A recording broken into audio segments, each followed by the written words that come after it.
allegiance to the flag of the United States of America and to the republic for which it stands, one nation, under God, indivisible, with liberty and justice for all.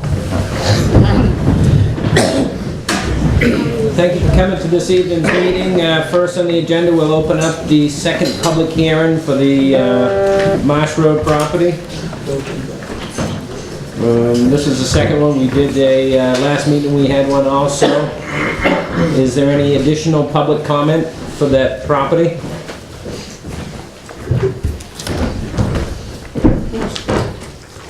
Seeing none. I have. Go ahead. Yes, I signed it, man. Ralph just came in.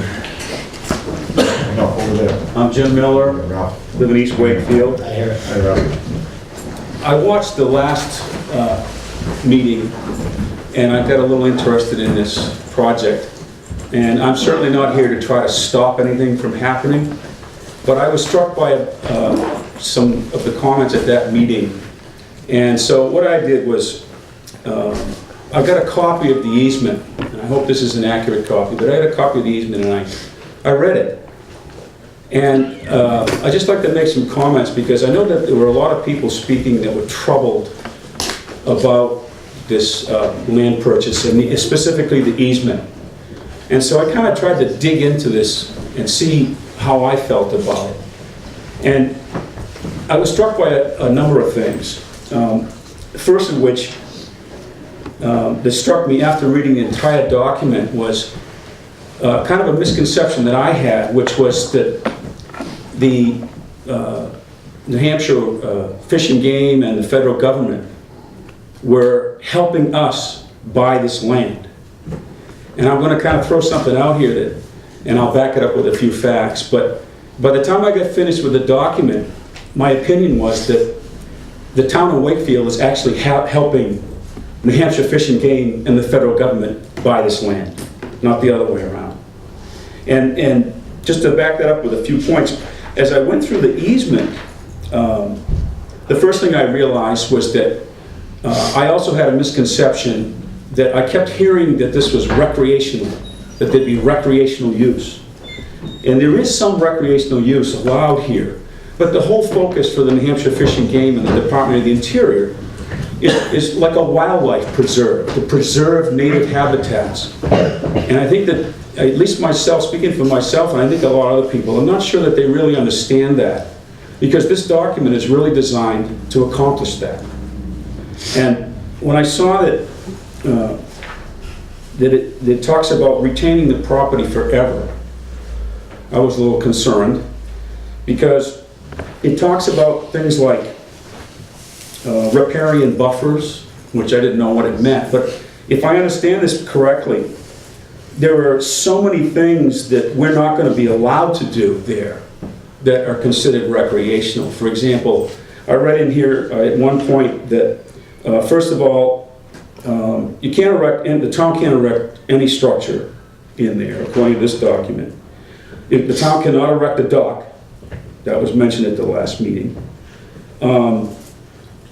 The town can put a parking lot for 15 cars, but that's only if it's approved by the state and the feds.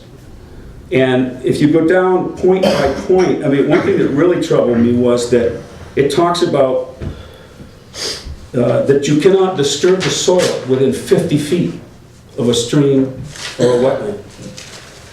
And I think I had ideas of maybe being able to put a canoe in, or a small aluminum boat that wasn't motorized or something, or to do some fishing. As I read this document, it doesn't really look like it's as much of a recreational area as I maybe mistakenly thought I understood. So the other thing that, you know, it talks about, and it was mentioned, that you can use snowmobiles in there, but it's kind of, then it says no motorized vehicles, which I understand. If your emphasis is on preserving the wildlife habitat, I mean, the least disturbance is the best. And I think I need to understand, and I hope other people do, that that is going to be the focus of the Fish and Game and the Department of Interior, is preserving that, keeping it as undisturbed as possible. Apparently you'll be able to hunt and fish. I don't know how you're going to get to the pond without disturbing the soil, but and you'll be able to watch birds and observe wildlife, and that's great. But apparently the town is going to be required to come up with a stewardship plan to be submitted to them, which I guess we'll be paying for, and they can reject it. So I don't know how you would have any recourse on if the town desires to do certain things. And apparently the stewardship plan has to be prepared. You have to have that for 10 years prior to any forestry activity. So I guess you can't cut any trees or do anything for at least 10 years after you've submitted the plan. And that sounds okay to me.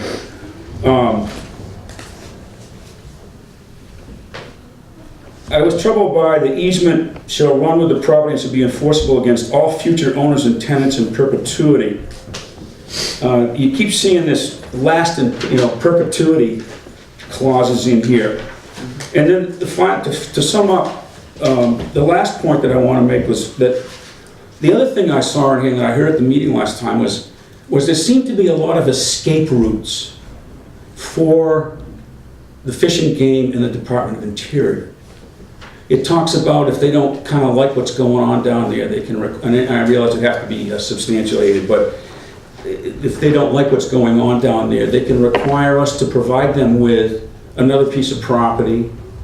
If for some reason the property is sold, they get a percentage, an equal percentage. In other words, if they're paying for 75% of it now, they get 75% of what it was sold for. I can understand that. Totally fair. But to sum up, as I said, I wasn't trying to stop anything, but I think it would be really nice if the selectmen would take a step back and look at this and say, how can we do something that might help more people be comfortable with making this move forward? And I think there's a lot of concern that I saw at the meeting, and also for myself, that about what's going to happen in the future. I mean, it looks like there's one way in and there's no way out for the town. And I'll sum up, Peter, for you, and then you can comment. I was wondering if it would be possible that there could be some type of a buyback agreement in here. I don't think so. Well, I'm going to let Keith speak to some of it, but what I would like to say, you own a piece of lakefront, right, Jim? Yep. You think you own a piece of lakefront. Right. For 250 feet back from the reference line, you don't own anything. The state can tell you exactly what you're doing there. So if we were going to say, let's not do this because we're afraid of those regulations on the riparian zones and the waterfront, then I'd advise everybody to stop buying lakefront property because you really don't own it. It's an easement held by the state. They can dictate what you do with it. You know, within 50 feet of the reference line, you can't do anything without their permission, and you've got very little rights. 150 feet back, your rights are still limited. They give you a little more latitude when you get back 250 feet. In any timber harvest or any outdoor operation, we have to be wary of any rivers, any water bodies. We're only allowed to harvest so much within those water bodies, within those areas. And I think if you said you listened to last week's meeting, I thought I made it kind of clear from my perspective that yes, this was a wildlife piece of land that we, I even mentioned that I didn't want to see motorboats on the meadows because it might be a reservoir someday down the line and it's wildlife. When we first talked about doing this easement, I didn't even really want to see snowmobiles going across it because in the wintertime, studies that I've read show that the deer's heartbeat gets elevated from the sound of the machinery going through the woods and wears on their fat tissue buildup and everything else and can cause them stress in the wintertime. We negotiated on that and we came up with, hey, all right, if they know where the trails are, they're more acclimated to it. There's been studies on both sides. As far as the easement goes, as I said, I would let Keith handle that about the buying out and everything else. I do recall and do know that And I think it's only fair that if we were to have to pull back on this easement, take the property back or buy the easement, that it should be prorated on what we paid versus what they paid. And I think even at last week's meeting, I said, when there was some folks arguing about whether or not we own the land. Well, they are paying 3/4 of the cost of that piece of property. And if you think about it, from my understanding of this whole thing, $75,000, okay? Half of the sale is supposed to go to this educational trust fund. So we're talking $35,000. So if you look at it realistically, somebody's giving us $5,000 to take this piece of property. Because the money's going back into an educational fund. The $30,000 that we're spending is going back into an educational fund to support our children. So I'm seeing how I can't see how it doesn't benefit this community. Plus, you are allowed hunting, you are allowed activities. There is a road down through there today, and I probably shouldn't tell you how fast I was able to move my truck down there to meet the group. But the road is in good shape. And it's, I don't think there's any soil destruction along the way there if you're considered walking down. Adding to the fact that we do have land on the other side of the meadows that can be accessed by boat, by canoe, and it's a shorter walk, because it's a mile walk down through that trail to get to the meadows. If you go to the meadows, you go off a Harmony extension, it's only about 400 feet. So it's a lot closer. And some even entrance where that snowmobile gate entrance is. So there are access points for canoes, and even for rowboats. If you have one of those dollies. But I think, and I've always thought, and I mentioned it, that we were looking for tracts of land that would benefit the wildlife, and the wildlife don't know boundaries. So you try and get bigger tracts in an area, so that it can only improve the hunting, the fishing, the water quality in that area, and the water quality downstream.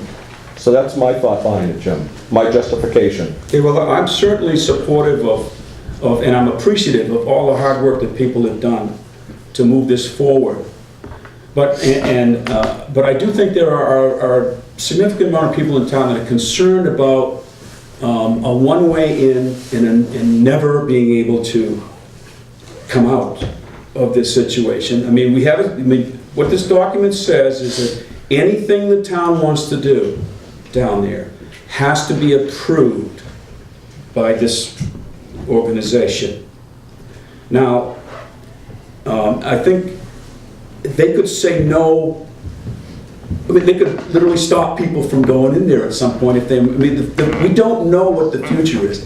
Combined with the fact that they have, in their document, provided for the future. They've provided escape routes for themselves. But there's no, everything is in perpetuity. I'm uncomfortable with that portion of it, not the actual conservation of the property. That's the part I'd like Keith to address, because, the government is always going to provide an out for itself, and it really doesn't have to provide it, it'll take it anyway, you know that. But I'll let Keith talk to this. Just talk about, I deal with a lot of easements, and what the government can do and can't do is spelled out in that document. But a couple of things you read, I think, if you're not experienced reading them, and I'm not a lawyer, but I have read a lot of easements, things like disturbing the soil near the stream, that's not about just walking on the soil or taking your canoe there over the soil. That is not what that addresses. What that is about is digging holes or doing mining or quarrying or removing soil there. So it's not like you can't take your kayak and launch it. In fact, I'd like to get a kayak and try that sometime on this property. The other thing is that, the easement is supposed to be about perpetual protection of this land. It's this generation saying, we are going to set this land aside, and it's going to be here for my grandkids.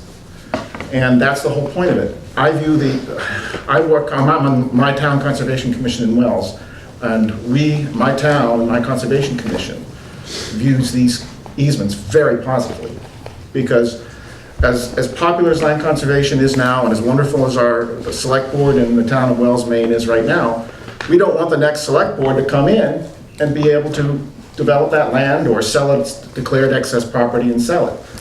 What the easement does, it creates perpetual protected property here in Wakefield.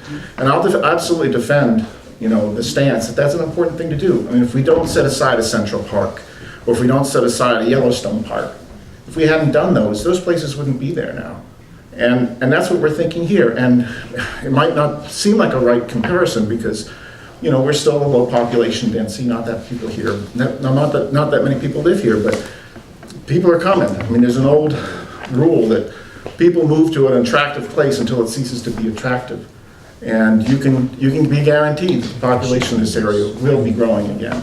And that places like this will get harder and harder to find to protect. So that's what the easement is about. It's perpetual conservation. Now some of that language on eminent domain, what that is about is trying to protect, because the source of funds, the federal part of the money and the state money coming into this are from dedicated sources. And when you buy a carton of ammo, a portion of that goes into this fund. And what you're trying to do is protect those taxes that those people paid, because that's for a dedicated purpose. And they bought this ammo, and so the government with that language is saying, if someone comes along and condemns this land, we want to recover that investment and put it back into conservation, because that is conservation money. It was conservation money when it was put into the land, and if it's ever removed from the land through the destruction of the land from, who knows what could happen, then that money has to be recovered and put back into conservation. So that's what all that language is about. But I think you step back and look at this, the big picture is that the town is putting in $35,000 here. Elchip's putting in $50,000. The Fish and Game is putting in $85,000. The town's going to get to do most of what it wants to do with that land for a very, very good price. And again, I will say, and some people are saying, well, with Fish and Game should buy it. Fish and Game wanted to buy it.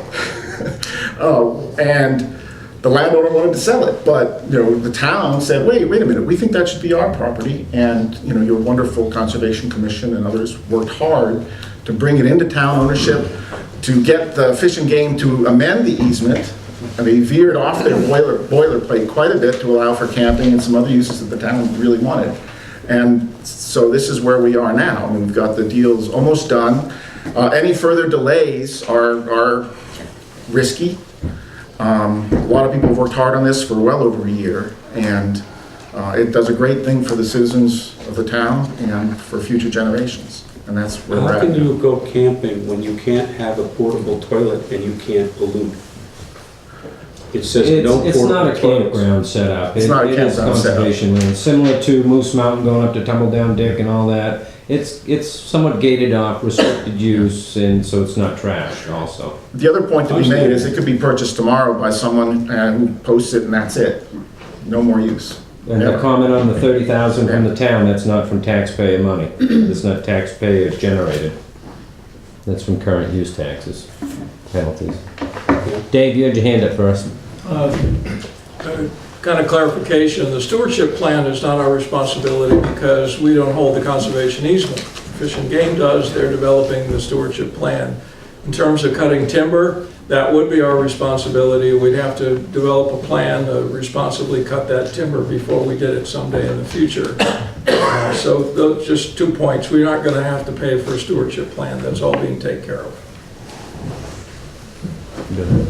I'd like to address your concern about, I'm Virginia Long, your concern about one way in and no way out.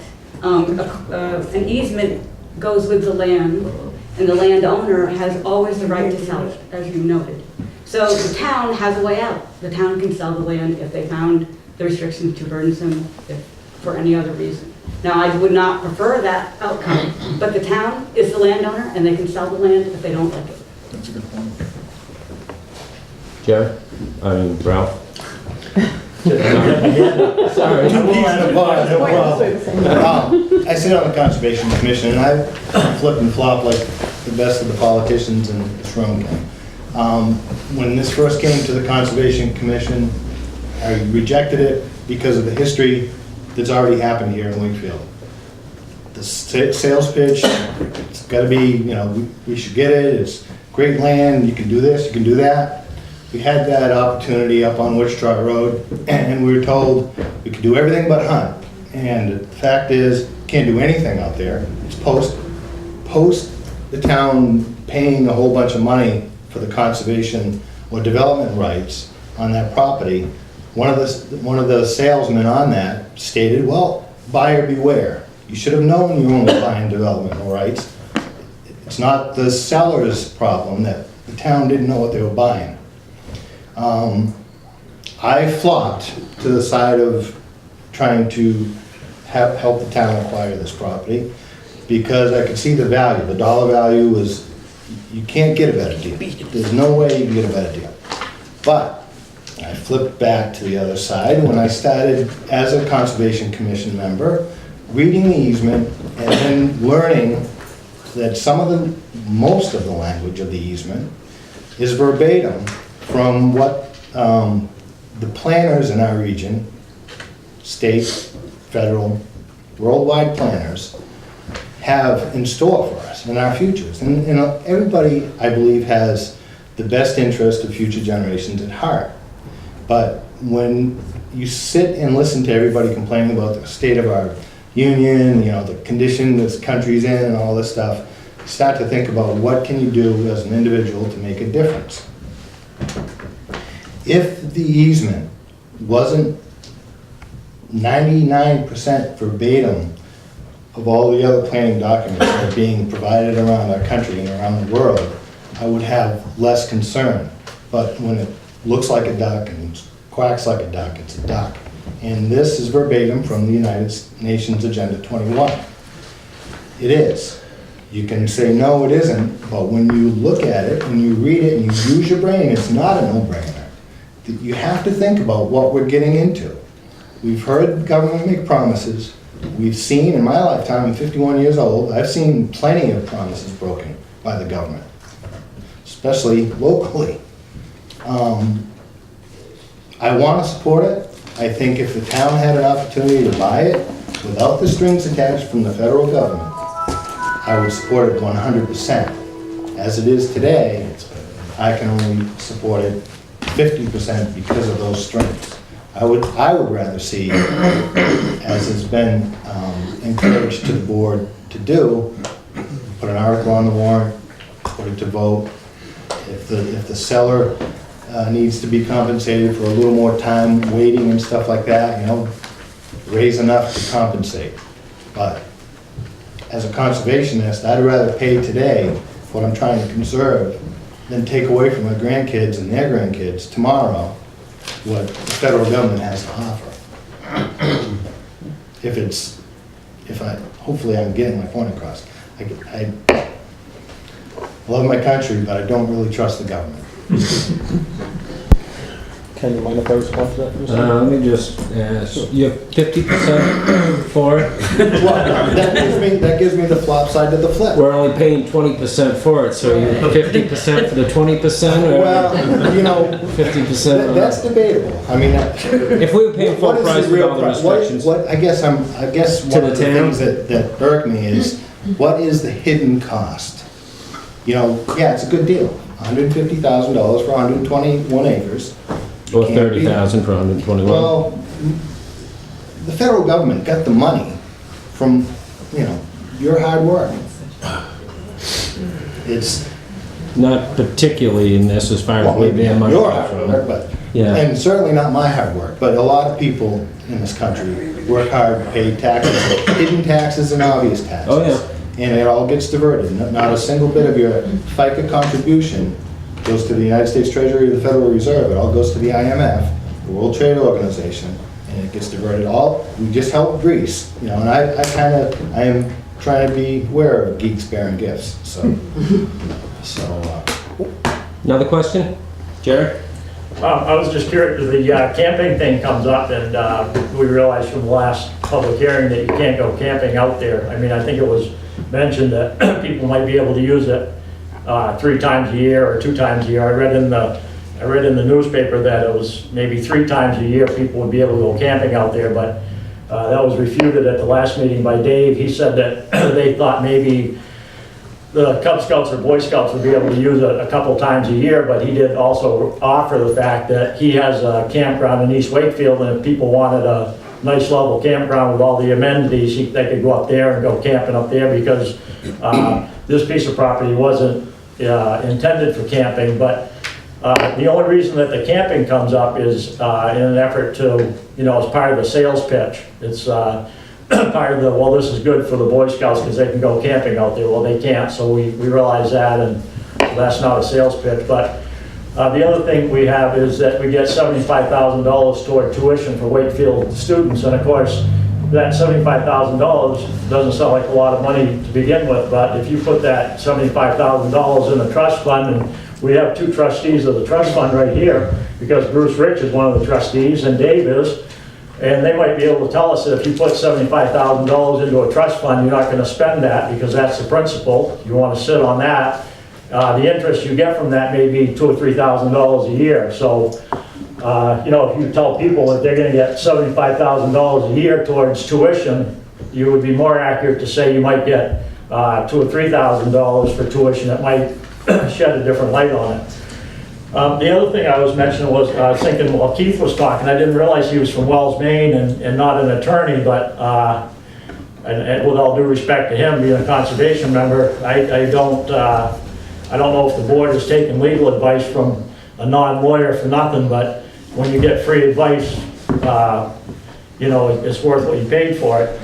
Now, he can look at an easement that's going to be in effect for eternity and tell us what it means.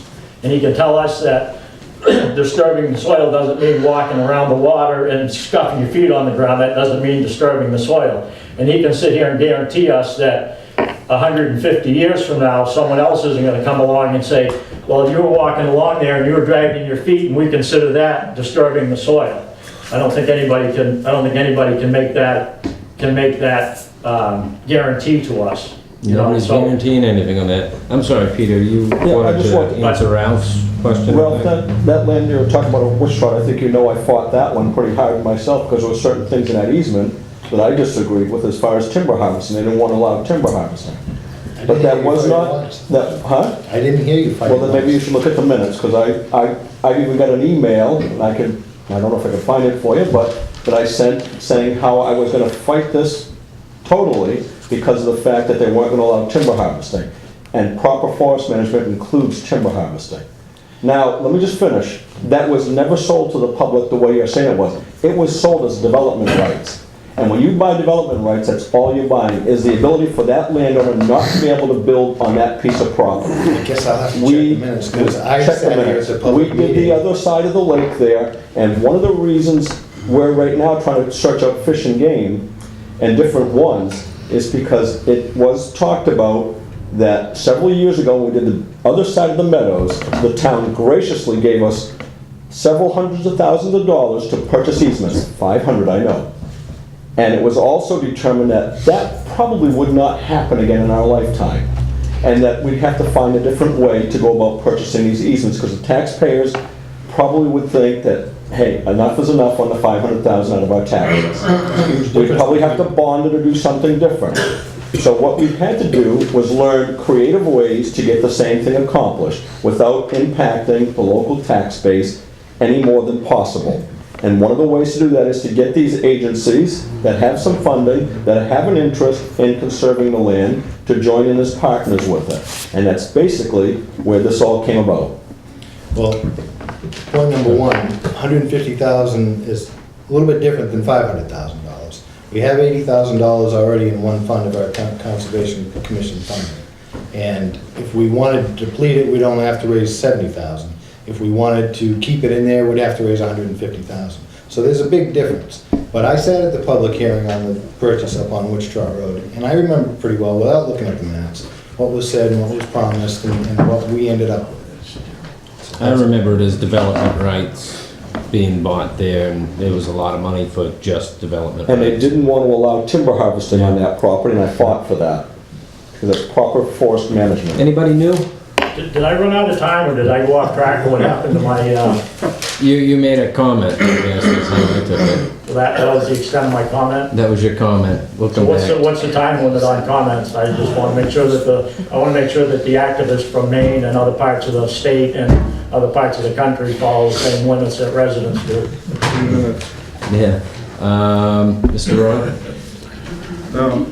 When I was going to comment to Dave, the way I read this, the town has to supply the stewardship plan. And That's what it says. For harvesting timber. it says the grantor's resource, the grant, conduct land activities property, there's no existing plan. Well, as I read through it, I thought that, the town supplies. The emails I have from Rich Cook say that the Fish and Game is going to develop the stewardship plan because it's their responsibility because they own the easement.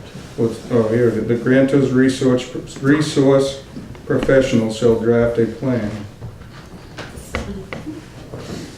prepared as outlined in the section herein. So you might want to get that straightened out. One of my questions was who was going to pay for that, or where was the money coming for that?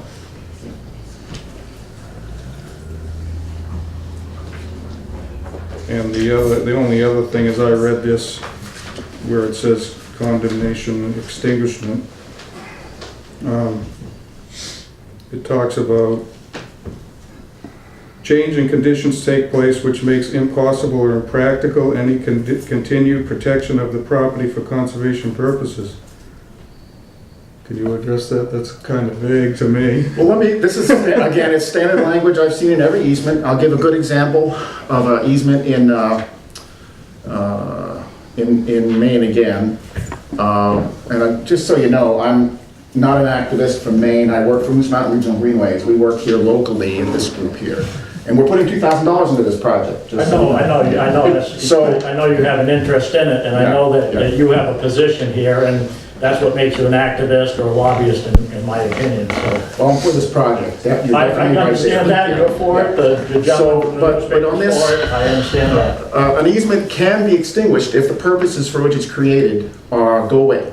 And the best example is there was some foundations near Route 9 that were protected by an easement. And the sole purpose of that easement was to protect these granite rocks that were there as part of the foundation. Well, people came along and stole them. The whole purpose of the easement was to protect those rocks. They're gone. So why is the easement still in place? It would be hard to imagine something, I can imagine some apocalyptic thing where something happens to this land where it's no longer valuable for fish or wildlife or purposes that are listed in the beginning of the document.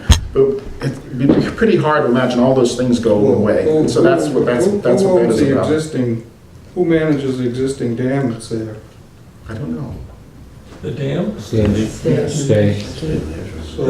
state owns that dam. I think PSNH has the rights to the floodwaters. Any other new comments? Well, just a question, if the dam blows out and there's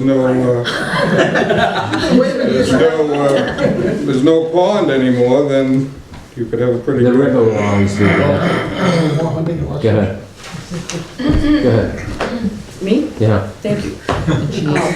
I'm And your Susan name, Sharm. please? Yeah, Thanks. Susan Sharm. I live in Wakefield. I'm not an activist. I'm a taxpayer. And I can't see any problem with my tax dollars going to enhance the quality of my life It's in not this town. your property tax dollars. Federal taxes. Yeah. Clarify. Taxes are a wide entity. And I'm actually quite thrilled that some of the money I paid to the feds is going to come back. I don't even think it's federal tax dollars either. That came from ammunition. So unless you're buying ammunition. Taxes on ammunition. Yeah. I buy ammunition. I buy a lot of ammunition. So the sportsmen are helping purchase that property. There you go. And I think that one of the points that we really need to think about, and perhaps, I'm sure this has already been brought up, but in perpetuity means that the water quality is going to be protected forever. Water quality in the future of our country is going to become more and more a critical issue, because without water, there is no life. The state of New Hampshire has made water quality protection a high priority. Wakefield has a lot of water. Virtually every undeveloped piece of land left in Wakefield involves water. But isn't it already protected? How so? The state regulates it completely no matter what, for the first So if 250 feet. So if this purchase doesn't go through and this land becomes developed and turns into a 120 house subdivision down the road, you don't think that's going to affect the water quality? Well, let's be practical, it's not going to happen. It might not happen in our lifetime. It certainly could happen in 2 generations. Well, you'd have to fill in an awful lot of wetlands to do it. Well, that has never happened before. The city of Boston's not built on wetlands. I understand. My point. That's what in perpetuity means. And I think that, given that the fact that the town of Wakefield has 7% of its land in conservation, means that 93% of the land that's appropriate is basically subject to future development. I just think this is the deal of a century. It's a very small amount of its town money. I think in perpetuity is a great thing. Mr. Chairman, can I Peter. clarify? Hold on, please. Okay. How many acres are non-buildable out there? Off the top of my head, I couldn't possibly tell you. It 20%? maybe a third, I don't know, exact. I don't have any exact numbers on me, and I don't even dare say, but there's definitely some buildable land out there, but as anybody knows, as technology increases, I mean, I'm assuming that a lot of Portsmouth and Boston and those areas were non-buildable at one time as well, and now go down to New York City and try and find a tree outside of Central Park. You know, it's a long way away, but that's the perpetuity thing. Just trying to think for future generations. I drove by the Meadows the other day and I told my wife, I said, I'm proud to be a part of an organization that is actually, sometime in the future, somebody's going to look back and say, wow, thank God they did it. You know? And you drive by those meadows and you look across there and it's a beautiful sight. And I'm glad to be a part of that myself. Mr. Miller? I just want to just clarify for everybody here. I came here tonight not to try to stop anything, and that's what I began with. I was here making comments and adding some suggestions, trying to urge the selectmen to maybe take some action that would create more community support, bring in the folks that do have concerns. And I'll sum up with that. The only last sentence I will say is that as far as I read that document, in my opinion, it doesn't come with strings attached. They're chains. Peter, how many negative comments have you gotten outside of the meetings on this parcel from citizens? 0. I've only gotten 1.5, maybe from Ralph. If we're talking about people within this meeting, yeah, Ralph, Jerry, I mean, calls will track you down on the sideline. So, anybody in cable land, make sure you contact one of the 3 selectmen and tell us if you're really not for this, because I'm not seeing it. I see 1 or 2 people come out at the meeting and talk, and that's it. I think Charlie may have had a few more phone calls to him or something, but I'm not getting the calls. Ralph? This map right here? Yep. Floodplain map? Don't believe it. Okay. I was gonna say, probably 90% of the parcels is in that floodplain. What'd you say? 90% of the largest parcel that's being proposed to be purchased is in the floodplain. It's a great reason not to develop it. What's that? Great reason not to develop it. Well, yeah, I mean, in my opinion, you can't be, again, it's great, it's a great deal, it's a good piece of property to conserve, it really is. But it's naturally conserved, just in its inability to be built upon. In this generation. In this generation, sure. But, Pam? I had a lot to say last week, or last meeting, so I won't say as much this time, except I'd like to make 3 points. I am not an activist unless that means being a Wakefield resident and thinking this is one of the best deals and the most beautiful pieces of land that we could acquire, and that we should do it to save it for the future. I think we're getting way too involved on what an easement means If any of you, and you know I've been in real estate for nearly 39 years, an easement is something that always runs with the land unless the reason for having it, as the gentleman in front said, is extinguished. If you read through your deeds, many of you will find that public service or the co-op, utility companies have an easement over your property. That does not mean you do not own it. It just means somebody else has an interest or a right to use it. This easement, I believe, when you say it's boilerplate, much of the language needs to be there because it's a legal document. The third point I want to make is, I spoke to several people. I went down and walked the land.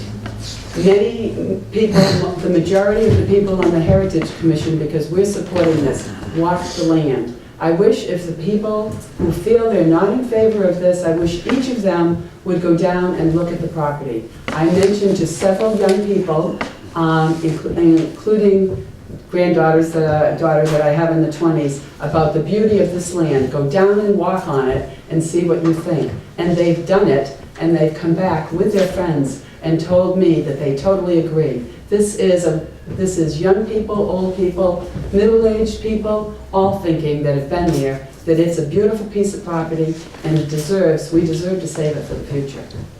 All right, any more comments, questions? Just one, Dave Tinkham.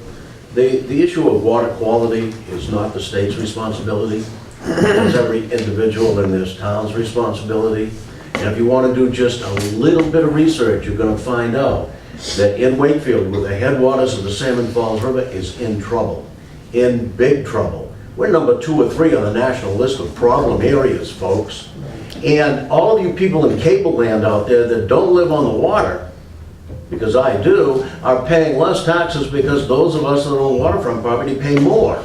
Now, I'm not complaining, but the fact is, if that water goes, so does the tax value on that property. But more important than that, you've lost a resource. And water quality, as somebody else said, is important because it's going to propagate life. Thank you. It's hard to get the concept because this is downstream. This project's downstream from our industry, which is upstream, but you're exactly right. I think Salmon Falls is number 3 endangered for most developed in the United States. It's still within the watershed, is what I'm trying to say. Oh, yeah. Now, that's going to add... We all live in the watershed. That's a filter. That'll be a filter. More questions? Comments? Jerry? I'll let Dave go first. Dave is applying to be on the Conservation Commission, and Dave Tinkham and I went down today and put up some conservation signs on those designated camping areas. The words on the bottom of that little sign are the critical words. They're as big as the conservation words on the top of the sign. It says, "Public welcome." That's what you're getting. Jerry? You would ask about people wanting to be involved and stuff, and I got a petition signed by 60 residents actually, based on RSA 4114A, Section 1, that if 50 residents present a petition to the Board of Selectmen, that requires you to create a warrant article and put it on the ballot for the March 2013 election. Yeah, we'll take a look at it. Thank you. Any more comments? All right, we'll close the public hearing for tonight. Thank you for coming for that.